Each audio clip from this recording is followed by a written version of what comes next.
This episode is brought to you by HPE. Formula One isn't just a sport, it's a dynamic blend of engineering brilliance, teamwork, strategic precision, passion, and resilience.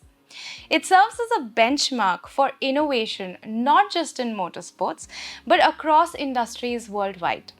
Hi, I'm Deepthi, Head of Content at HT Smartcast. Welcome to Mint TechCetra, your go-to podcast for everything tech and business.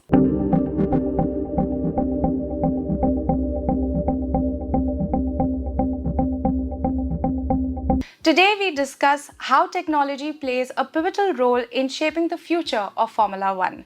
Joining us for this episode is someone who stands at the forefront of innovation, Michael Taylor, IT Director at Mercedes-AMG Petronas Formula One team. Hi, Michael, how are you?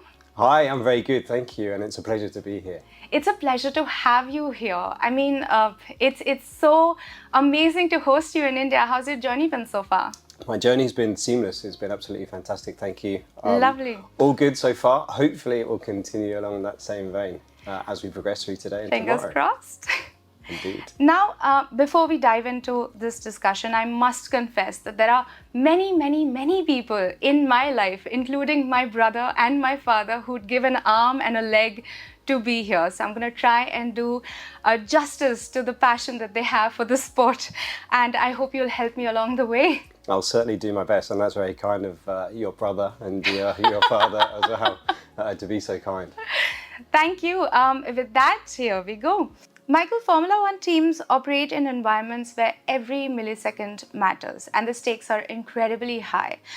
Could you share some strategies or tools that Mercedes-AMG Petronas leverages to ensure precision, collaboration, and continuous innovation? Yes, absolutely. Formula One data is the lifeblood of all Formula One teams, and the more data we have, the more data we're able to analyse, hopefully or effectively, the better decision making we're able to make. And all of that is focused around how do we make that car go faster? Yeah. You're right to point out that we measure performance in milliseconds. So when we're talking about performance improvements to the car, across sessions during the race weekend or from week to week as we travel around the world, milliseconds of performance make all of the difference between potentially finishing second or finishing first in a race. Now, in terms of IT and technology, our strategy, how do we enable that? So we enable that across three kind of consistent principles or themes. Mm-hmm. The first one is very much around service orientation, understanding exactly what it is that we're providing the organisation and the relationship between us and the wider organisation, the ownership model, and then the underpinning capability. The second is very much focused on our technology portfolio. How can we ensure our technology portfolio meets all of the needs of the wider organisation and the services that they require to be able to perform their roles and their duties, i.e. shaving those milliseconds of performance off of the car. And then finally, the probably the third but most simple and effective one is the right people within the right roles, having the right purpose. And purpose is really important. In a team of 1,500 people, where every single member has to contribute their tenth of a second to the overall performance, it's essential that everyone knows their role, they know the role that they play, and they understand the purpose behind their role, ultimately setting up to be successful. So context is important, huh? Absolutely. So how might some businesses, particularly when we look at the IT sector or when we look at manufacturing, how can they leverage these tools, these strategies to optimize their performance? So I think for me personally, the tech landscape is ever evolving and ever changing, and we can constantly be spending time and effort on projects that don't necessarily deliver business value. Mm-hmm. So it's really important to be partnering with the organisation, understanding exactly what it is that they need, and it's really important to emphasise the need as opposed to what they want. Now in Formula One we're very lucky. I work in an organisation that's blessed with many very skilled, competent, experienced engineers. Right. And engineers love to solve problems. Sometimes, unfortunately, they love to solve problems that don't necessarily exist. They're all very good at being very solution-oriented. Yeah. And I think in tech, we need to be very careful these days because there are so many solutions to so many problems, but many problems don't exist. So I believe our approach and how we try to make sure that we're focusing on partnering with the organisation, really understanding what their need is, and then ensuring the technology is the final piece to deliver on that capability or that competency. We need to kind of avoid the sprawl of technology and the evolution of technology, because we can spend just way too much time chasing our tails and not really delivering business value. So ultimately for me, it always comes back to business value. And that's why those three principles of our IT strategy, I believe, are probably relevant for many organisations. Being very clear on what the need is, making sure your portfolio from a tech perspective is able to deliver against those needs. And obviously KPIs are really important. The most important metric in our world is still the stopwatch, and has been since Grand Prix racing began many, many years ago. Absolutely. And then third and finally, is everyone understanding their role and their responsibility within that framework and how they can contribute and deliver. Lovely. I love these principles. They can be applied in every field, in every sector. So emerging technologies like machine learning and data analysis, they're transforming industries globally. In context of Formula One, how do these technologies shape the performance and the strategy of Mercedes-AMG Petronas? Gosh, data has been a key part of Formula One for many, many years. On-car telemetry has been something that's been around for decades. It's relatively new in the automotive industry. Certainly over the last 10 years, we've seen huge advancements in telematics on production cars that we all drive. Right. That technology has been in Formula One for decades, as I've said. And data really is the lifeblood of a Formula One team and a Formula One engineer. Data is the fact-based decision-making that we have to align with the human element, the driver. Yeah. And often there can be some challenges there. Sometimes we do have to compromise. But data analysis, certainly from a trackside performance data perspective, right, the car when it's on track has 300 sensors, generating 30,000 channels of data that the engineers are receiving in pretty much real time, both in the back of the garage trackside, wherever we are in the world, but also back at our base in Brackley in the UK. That data is effectively being used to analyse the car, the effectiveness of the car, the performance of the car. It's then analysed to understand if there's opportunities to improve the performance of the car, to make the driver more comfortable, to optimise the car configuration over one lap for qualifying, when speed over a single lap is vitally important, versus then the compromise of a race where speed over a stint length, getting the most out of the tyres, is really important. All of that data is used to hopefully enhance the performance of the car, but it also then feeds back into the life cycle of the parts and the components on the car. When we design a Formula One car at the start of a season, the car is an evolving prototype. Throughout the course of the season, upgrades are applied to the car, new parts, up-issuing of parts, improvement of parts, reducing the weight, improving the effectiveness of the suspension, giving different setup options for the drivers. Right. That's a really key component to evolving the performance of the car, and data obviously plays a fundamental part of that. I think in modern times, Formula One has evolved more, and I think this is relevant for all organisations as well, where data now, it's not just limited to the trackside data, where we instrument everything and we focus very much on how we optimise. That's now consistent across the organisation, from our manufacturing processes, even our finance processes now. In 2021, the FIA introduced a third tier of regulation, the financial regulations. It's really important that we maximise our ability to execute against those regulations, ensuring that we adhere to the regulations and remain compliant, but obviously maximising the opportunity for the team to exploit, to find that additional millisecond or tenth of a second. So data, it's so important to everything that we do. Now, in terms of machine learning has been around for a number of years. I think it's really coming to the fore now. Obviously, there's lots of talk about AI, and that's the real big buzz and the interest. The reality is, for me, certainly, ML is playing a bigger part at the moment than true AI, or as I see true AI. GAI, yeah. And the beauty of machine learning is just that pattern matching. When you've logged all of that data and we've built a huge vault of data over many, many years, the ability to compare similar data sets and bring learning from that i.e. machine learning models, is really, really key to then the future improvement and performance of both the car and the organisation. Right. Seems like Formula One is always going to be a work in progress. Every car is a work in progress. Every process is a work in progress. Speaking of which, what potential future innovations do you see influencing not just the sport, but also enterprises and how they approach data and technology? Well, obviously, it would be remiss of me not to mention AI, because I think we're on the cusp of a new horizon in terms of technological advancement, and AI is going to play a significant role in that. Now, the time frame is probably not completely clear to everyone. Right. I think many organisations are using generative AI, which I think is the first to come in, and we've seen huge advancements over the last 12, 18 months in that space alone.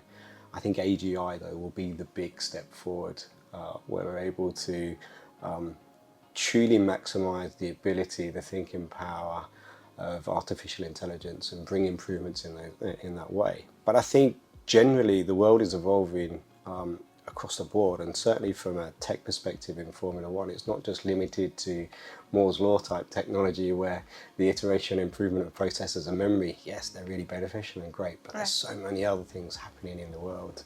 The advancements in material science over the last 10 years has enabled us to create cars that we create today, which are lighter and faster and stronger, safer than they've ever been. Equally, the push now for sustainable fuels. In 2026, the regulations change again, and the use of sustainable fuels increases in Formula One. That kind of technology innovation, I think, is fascinating and relevant for a much wider band of organisations, not just limited to those of us in motorsport. It's going to change the way we live. Absolutely. Formula One is renowned for its cutting-edge technology, from telemetry systems to simulation tools. But something strange, like quote-unquote strange, happened during F1 GP Vegas this year. While Russell and Hamilton both gave you 1-2 win, the cars were the fastest in every session. Why did that happen? Was it due to some technological advancement? I'd love to say it's down to my team that enabled that to happen, but the reality is it's the hard work of the whole of the team over the course of many years and ultimately the season. No, I think it's very difficult to give a factual answer. There's so many hypotheses, but I think we weren't necessarily expecting to be quite as fast as we were in Las Vegas. It certainly wasn't a venue and an event that we expected to be particularly strong going into. However, I think the challenging nature of Formula One and so many constraints and variables that make up the overall outcome, the overall result, I think came into play. From an environmental and climatic perspective, it was actually very cool. Ambient temperature was pretty low, track temperature was very low. As a result, the operating window of the tyres was much lower than normal Grand Prix or the other Grand Prix we've seen recently. That seems to play to some of the strengths of our car. The combination of the track layout and the corner layout, again, seem to play to some of the strengths of our car. And I think the drivers, through simulation prior to the event and then working with their engineering teams, analysing the data that they were generating throughout the practice sessions, they just got the car in a really good space to work with. Having a happy driver, comfortable with the car, understanding the limitations of the car and how predictable it can be, that really gives them the foundation, the basis to be able to go as fast as they possibly can. And I think everything just came together over the course of that weekend. It was great to see. It proves that we've still got that in us to win, and we do have a very fast car when we can get all the variables right. Now the key for us is to take the learning from Vegas and understand why, and then try and make sure that whatever we do with next year's car, some of the challenges maybe we've identified with the current car, if we can address those for the W16 for next year's car, then there's no reason why we can't take that kind of performance from Vegas and hopefully spread it across multiple weekends throughout the course of the season. Interesting. Now let's talk about challenges. When you get such breakthroughs, when the conditions are right, when everything's just about right, how do you integrate something like this, by design? across different teams to streamline operations on track and off track? So again, selfishly answering very much from a technology Please perspective. go ahead. Obviously, the race team is a very important customer of the factory environment. There's 1,500 people who work, 1,500 colleagues who work in the factory across multiple different disciplines to be able to produce those cars, to be able to run. And the race team, obviously, they're responsible for the execution at the 24 Grand Prix that we've competed in or will compete in 2024. Technology, the part that technology plays is very much dependent on the department, the business unit within the organisation. What they need, obviously, the manufacturing from a technology perspective, the manufacturing needs and the information systems and services and solutions we set up from a manufacturing perspective are very different to that of what the finance department or the HR or legal department or marketing. So it's very much trying to take the learning and understanding the common use of technologies across those areas, but then also creating space and having room to innovate and bring specialist technologies in for those particular areas. So Formula One is a sport built on specialisms. Yeah. In technology, we always talk about T-shaping people. In the world of Formula One, the focus is really very much on specialisms and trying to continue to enhance and develop those specialisms. That's the difference between the micro improvements or the milliseconds of performance. That said, though, certainly within my group, we're limited in terms of size. So obviously, the T-shaping of people is actually quite important. Having multi-talented people who are able to cover a number of different disciplines brings benefit. Right. But yeah, the technology strategy really to try and underline that is maybe not the best answer, I'm afraid, but the technology piece to underline that is it's really a common set of tools for the general organisation's needs. Doing those really, really well, really, really effectively, nice and lean, understanding the costs, the benefits, and then creating the space to be able to innovate in areas which the innovation really makes a difference. So building systems with precision, yet leaving enough room for improvement. Yeah, absolutely. We never stand still in Formula One. A great example, if we were to build the fastest car to start the season in 2025 at the first race, it goes and wins the first race, but we don't touch that car again, by the summer break, mid-season, it's very likely that we would be last in terms of on-track performance. Right. So that constant innovation, continually moving forward, never standing still, that exists, obviously focused very much on the car, but across the whole of the organisation as well. Great. Now, technology and IT are backbones of Formula One, or at least that's what we're going to believe on this episode. And any F1 fan worth their salt knows that track time, the pit time is as important as race time, right? As much as real-time decision making could be a boon, it can also be a bane because of so many data points, some of them you've already mentioned. Could you elaborate on how advanced IT infrastructure supports real-time decision making, especially during races, and what challenges do you face in ensuring seamless communication and data analytics in such high-pressure, time-sensitive situations? Yeah, absolutely. So this is a common problem for all teams. It's something that I'd like to say we've mastered, but we probably continue to improve on year. Now, travelling equipment to a race event is logistically quite challenging. You've seen the calendar, the complexities of the calendar. We visit all four corners of the earth. Yeah. 24 races in this current season. The equipment has to be reliable. It has to perform. From an IT infrastructure perspective, we take two equipment racks and we build in reliability and availability and redundancy to ensure that if one of the racks were to fail, we'd be able to provide all of the vital systems for the cars to be able to successfully run the cars for the weekend. We run very much an HPE, predominant HPE infrastructure trackside. So we have military spec EL 8000s, Edgeline 8000s. We were able to introduce those at the start of this year to double the compute capacity we have trackside. We've got integrated storage there that we run, and that provides about 100 terabytes of mirrored storage between the two cabinets to ensure, again, operations trackside. We then underpin all of that with a global MPLS network, so connectivity back to base, both in Brackley, home of the team, but also Brixworth, which is home of Mercedes-AMG high-performance powertrains, our power unit providers. And we provide real-time data feeds back to both locations.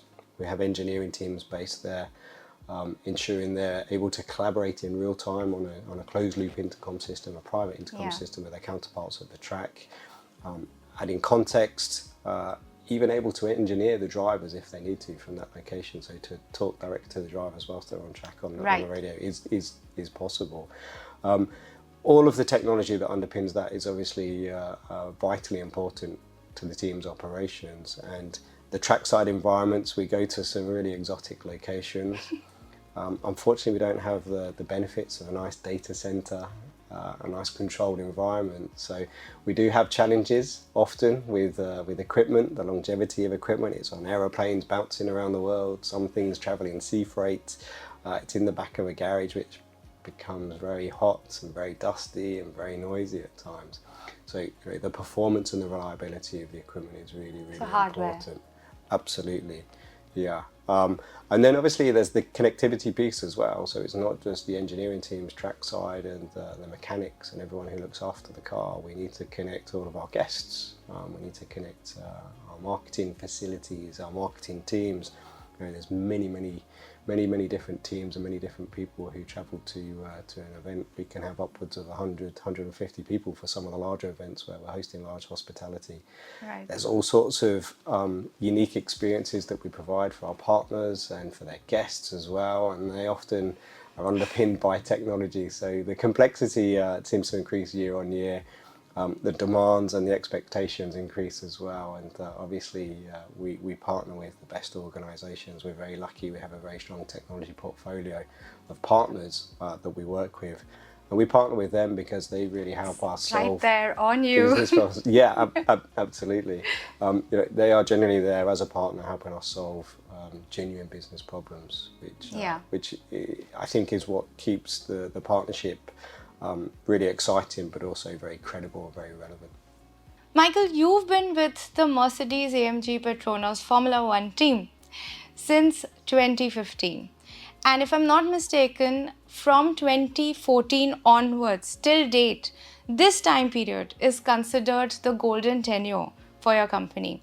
And now, as an IT director, you have been a part of so many different kinds of innovative projects. What has been your most rewarding project or moment with the team? Also, tell us, how has your leadership shaped the integration of technology within the team's strategy and performance? Yeah, okay, gosh, lots to cover there. The team had, you're right, the team dominated from 2014 to 2021, winning 8 consecutive Constructors' World Championships. It's never been done before. I have doubts that it'll ever be done again in my lifetime. An unbelievable achievement by everyone involved. Huge superhuman effort to reinvent yourself year after year to bring that level of performance and to sustain it. Yeah, it's unreal. I mean, I've been very privileged. I've had many amazing moments with the team. I think in the context though of the question and my role, there are probably 2 things that really stick out for me the most. CAD platforms and data management platforms in Formula One are notorious. Changing CAD platforms often leads to some frustration, shall we say, with the design community. Maybe they're not quite as optimized on a new platform, and it sometimes leads to cars that maybe then lack performance. However, one of the big projects that's certainly memorable for me is we were able to modernize our CAD and data management, so our PLM platform, back in 2019. A big project, multi-year project, huge team, lots of complexity, lots of challenge on the basis that several of these projects had been done before in other teams and didn't always bring the expected results.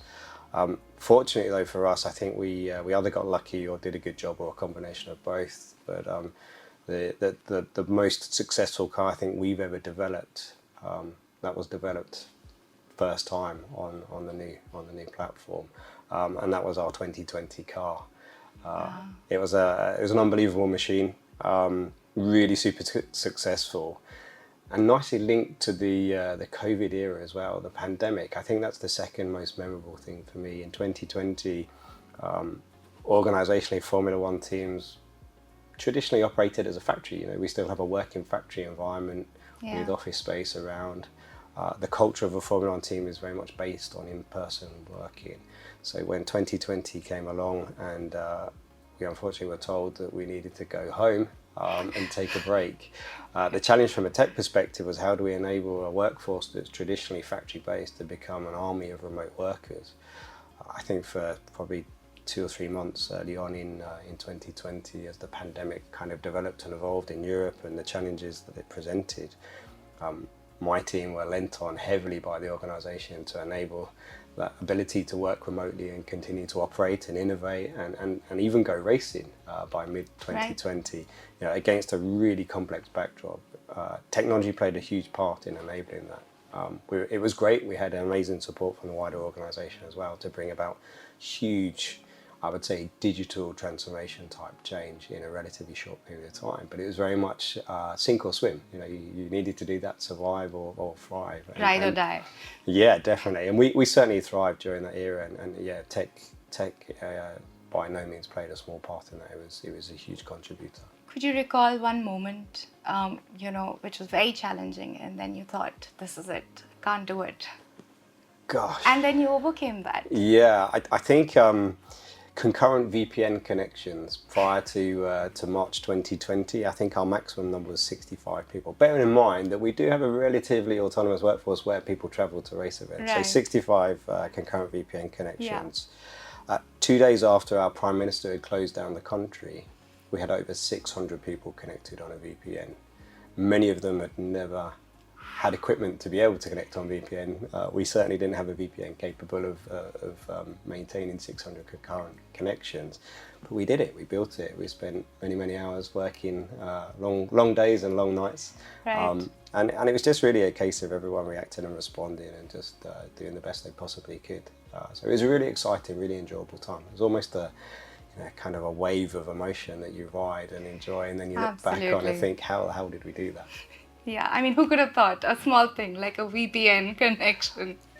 Right, that was a big deal back then, definitely. Yeah. And we weren't the only organisation, faced with those challenges, Right. but we were able to innovate and find ways to overcome that and ultimately keep the team operating. Great. That segues very nicely into my next question. Michael, if there's one key takeaway from Formula One's use of technology that businesses across industries can implement, what would that be? Gosh. I think for me it has to be agility. I think the key differentiator in our world is that we're constantly evolving and constantly changing. We never stand still. When you think of the automotive market, they do amazing things. They do amazing things with technology, but generally once a car design has been confirmed and then they move into production, they're then producing that for weeks and months, possibly even years, consistently. We have the privilege and the pleasure of designing, manufacturing, testing, building and racing a brand new car every year. 15,000 parts will be released to start the season with a new car, and that car will then constantly evolve throughout the season. So I think the agility piece is the most important. Build your systems in a way that you don't over-engineer them and end up with a whole load of waste that you don't maximise or use the full capacity of. Equally, be lean where you can, but leave room for innovation. And where you are able to leave room for innovation, when there's an idea, run with it, and run with it really, really hard. So fail quickly, all of the normal cliches really. I think we're able to do that regularly, and it's part of our BAU type activities. Certainly I would, if I was working in a different industry, I would adopt that kind of constant innovation. How do we continue to improve? Where are we today? What does tomorrow look like? What are the steps to get there? How quickly can we do that?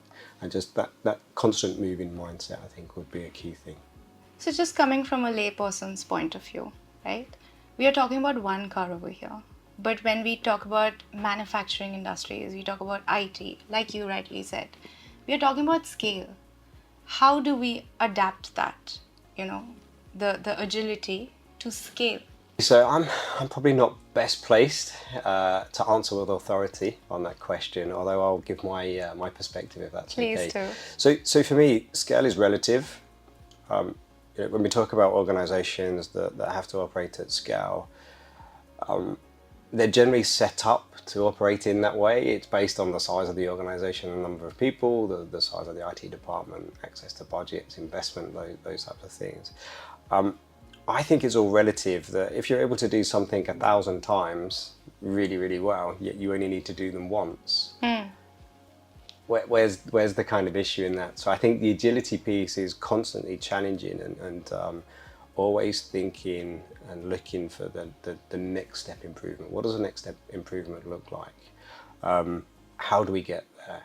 Constantly challenging ourselves, thinking differently, not just limiting by this is how we operate, this is how it works for us, we have to do it because there's 10,000 widgets that we're producing, and Right. this is the optimum way to produce 10,000 widgets. I think it's getting back to first principle. And there's some fantastic innovators out there who would be far better placed to answer that question. Elon Musk is a great example of that. First principle thinking. Why? Let's solve real, true problems that exist. Let's not just bring solutions to problems that kind of sit on the periphery.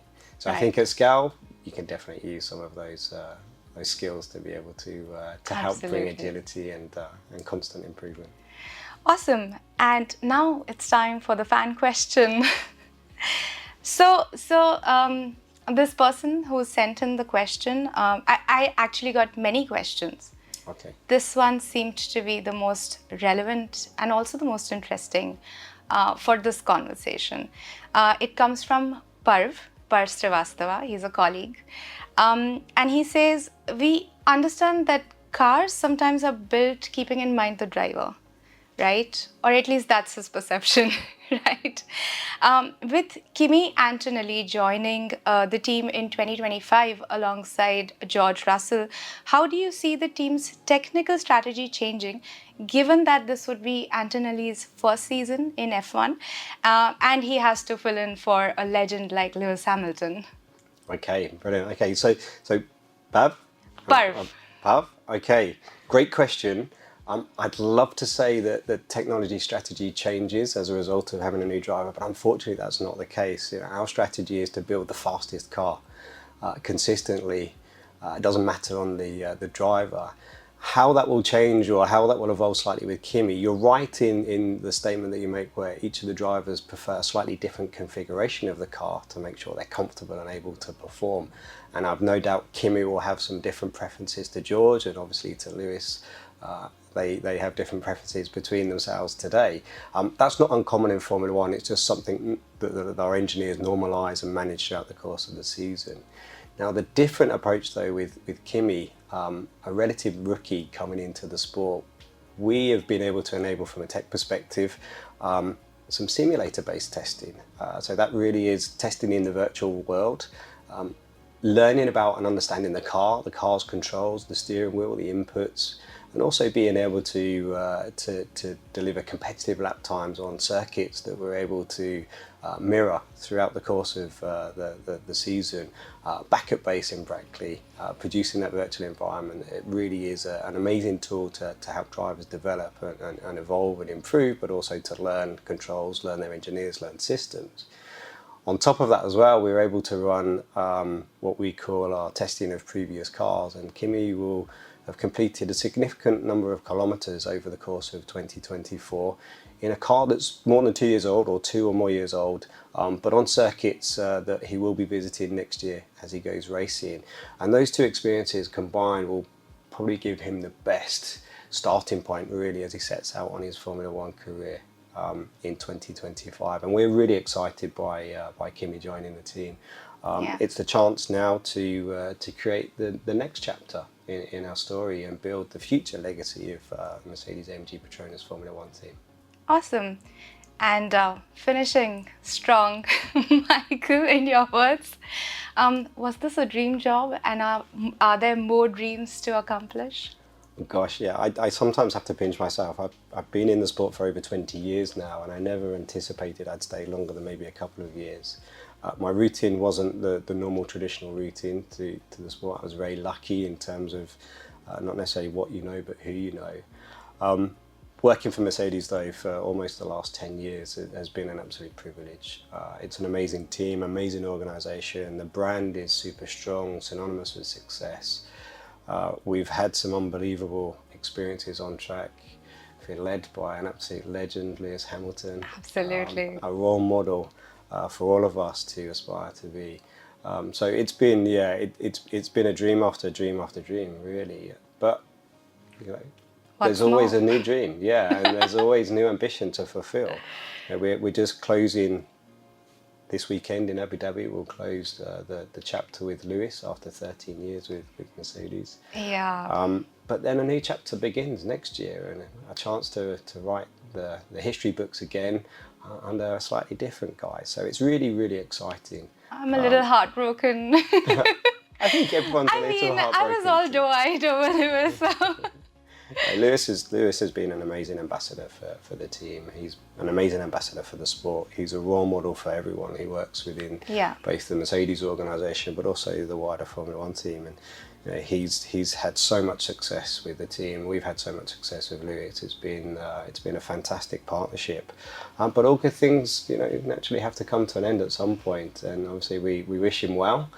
He's going to be a fearsome competitor next year, no doubt. Yeah. But that's exactly what we want. We want to be the best, and to be the best, you have to beat the best. And it's a really exciting opportunity and exciting time for the team to just evolve and create that next chapter and reinvent themselves. Thank you so much, Michael, for such a lovely interview. We are truly privileged to have you here in India and have you here on Mint, etc. Thank you.